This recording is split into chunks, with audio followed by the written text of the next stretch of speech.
Hello everyone, today is a super exciting day. Our Cisco Room 55 system has arrived. You can kind of see it in the box behind me. You can also see the 70-inch Webex board there. You can see how ridiculously huge that box is. I think that thing was like close to 400 pounds. Anyway, the Room 55 is much lighter, much easier to handle. So let's move the thing into place and put it together. The Room 55 is going to replace the MX300 Gen 2 behind me. The system works great.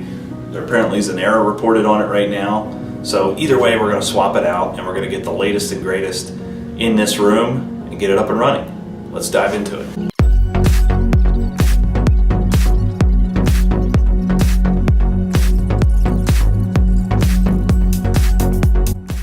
So I have the Room 55 system in the room. It's still in the box. Let's unbox it and set this thing up.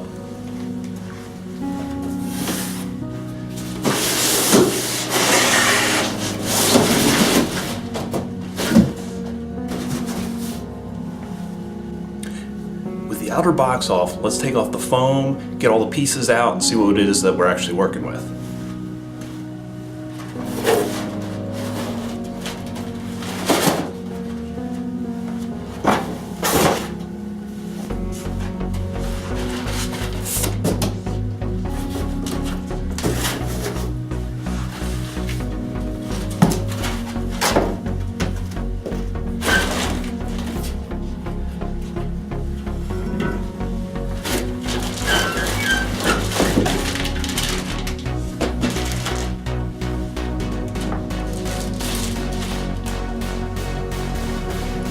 There really aren't that many pieces inside the box.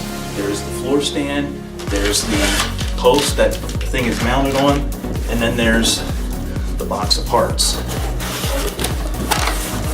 Inside, we have the Touch 10, some cables, the gloves to keep from making fingerprints, cables, power, audio, HDMI, some table mics, and power cord. Some hardware as well, and as always, the screwdriver is included in there. Let's open all this stuff up and get this thing up and running. To assemble the floor stand, you'll notice the stand has 3 holes. There's also 3 holes in the end of the stand itself. They're threaded, so we're going to match these up, get the screws out, and put it together. Here you can see the floor stand from the bottom perspective. We're going to attach the upright here. Again, you can see the holes in the bottom. Get that turned, oriented correctly, and start those screws into there.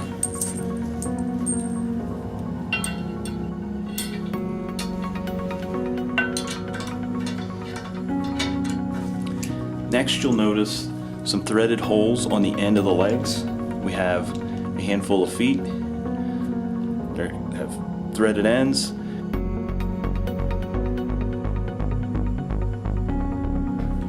You want to do this on all 4 feet, obviously. Once you have the floor stand assembled, you're going to want to take the flat end of the stand and you're going to want to face it toward the front of the room. This is how it's going to fit on the endpoint. Let's put it in place.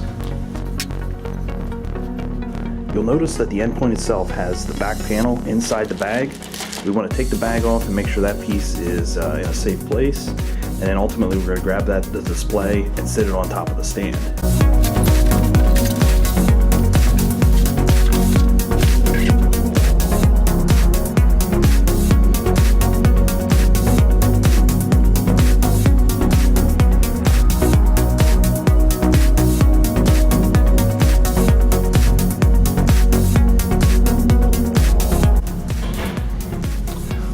Once the unit is on the stand, we have to connect the table mics, the Touch 10 for control, powered on, ensure we have network connectivity, and ultimately get the thing registered. All right, I want to talk quickly about the connectivity to the device. There's a couple different things we need.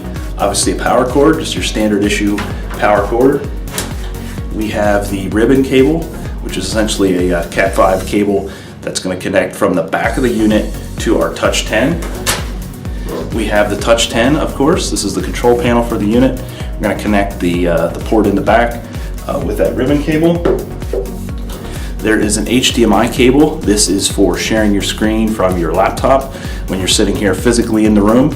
Of course, this is optional if you're going to use proximity for sharing. You could, throw this back in the box and let everyone go that route. It's nice to have just in case someone doesn't have the Webex client installed. Last but not least, the network cable, because we still want connectivity. This unit does have wireless, but most reliable connection is through the cabled option, of course. Let's check out the back panel, get this thing put together.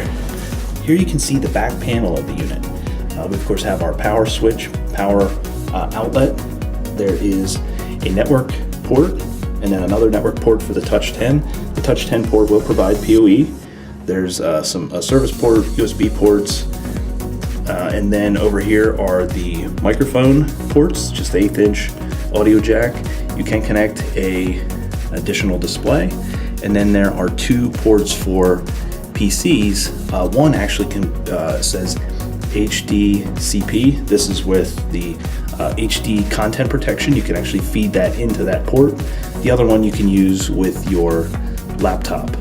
So that's the back. Let's start plugging stuff in and get this thing online.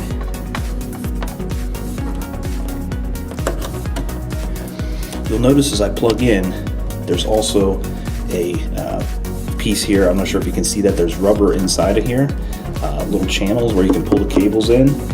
It keeps them in place, and then you can route them down through the base. So you can see the base has a channel in it. You can tuck the cables in there and keep them out of the way. Once we have all the cables connected to the back panel and ran to the desk or table or wherever the touch panel and the microphone and HDMI cable need to go to, we can then install the back panel. In this case, you see that I used some of this to try and manage the cables. I had a lot of extra length for both the cable to the Touch 10, the HDMI cable, power, etc. If there's anything to be desired, it's probably a little more space to hide this stuff, but it's not a huge deal. So anyhow, this panel just has little tabs on the back, and there are rubber little ports here. We're just going to take this, line it up, start from the bottom, and work your way up. And the panel presses on like so, and it hides the cables. The back panel makes the back of the unit look a lot nicer. With all the cables connected and the unit powered on, we're ready to go. If we're going to register to Unified Communications Manager, we can do that now. If we're going to register to the Webex Cloud, which is what we're going to do in this example, I'm at the screen, I'm ready to start with that. I have to get the activation code, but for all intents and purposes, the hardware is set up and we're ready to go.